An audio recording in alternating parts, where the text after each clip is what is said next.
Let's take a look at two things you can do in Inkscape with clones that are not possible in Illustrator or Affinity using symbols. They both are in the tiled clones function group. So the first is about wallpaper groups. You can basically find an explanation in the Wikipedia in this article about wallpaper groups.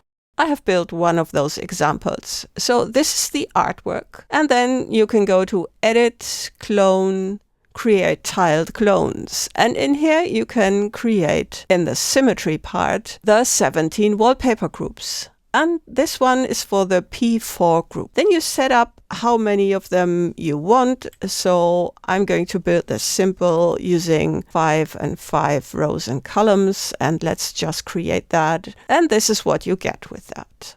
Let's take a look at the other example. Again, this is about tiled clones, and I have a base object, which is just a circle, and there's a raster image behind that. So again, we need to go to Edit, Clone, Create Tiled Clones, and in there first, reset this to P1 and then go to Trace. Here we need to check to trace the drawing under the sprayed items and then pick the color. And here we need to check the size and then also rows and columns, which is how often that circle fits into that image. And then we need to uncheck this here and create the thing. And you see what happens. We basically get a halftone version of that image. I'm going to zoom in a little and move that image away so you can see that in its full glory.